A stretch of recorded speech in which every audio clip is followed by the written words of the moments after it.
Hey everyone, welcome back to Travers Talks. I'm Jim Horn, and this is your weekly local news wrap for the week of August 17th. We've got 4 local stories out of Grand Traverse County and Traverse City, plus a national story that could hit close to home, so let's get into it.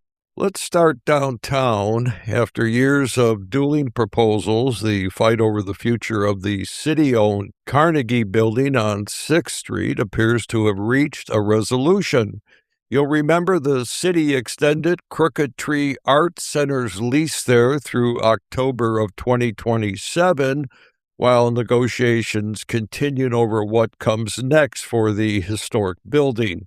This week, those negotiations reportedly landed on a proposed path forward, closing out a debate that's run in parallel with the ongoing effort to turn the old Bijou by the Bay Con Foster building into a performing arts venue.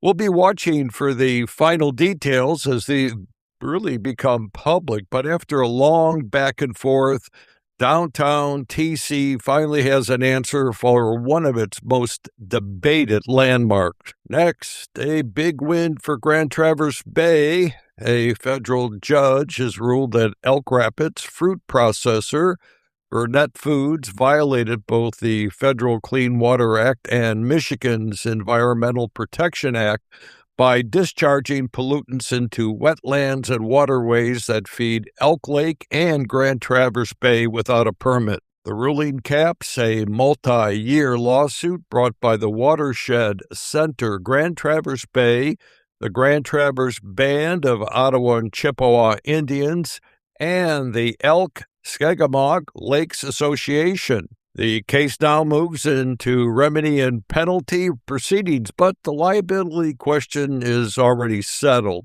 It's a significant accountability moment for water quality advocates who've been fighting this fight for years. And here's a story we've been talking about for a long time. Movement in the long-running fight over Twin Lakes Park. Grand Traverse County Commissioners voted 6-1 to sit down with Long Lake Township and the neighbors suing over the county's 2022 transfer of the 176-acre park. Those neighbors argue the transfer violated an 80-year-old deed restriction dating back to a 1941 donation that required the land stay a state park. Long Lake Township has already rejected one settlement offer that would have handed ownership back to the county, and the case remains pending in 13th Circuit Court. Whether this meeting produces a resolution or just more litigation, we'll keep you posted.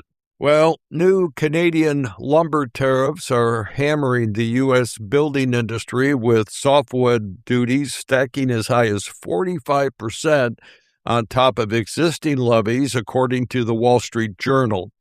U.S. framing lumber prices have surged roughly 30% since December, and construction cost increases the first 4 months of 2026 already exceeded the combined increases of the previous 3 years, according to the chief economist at Associated Builders and Contractors.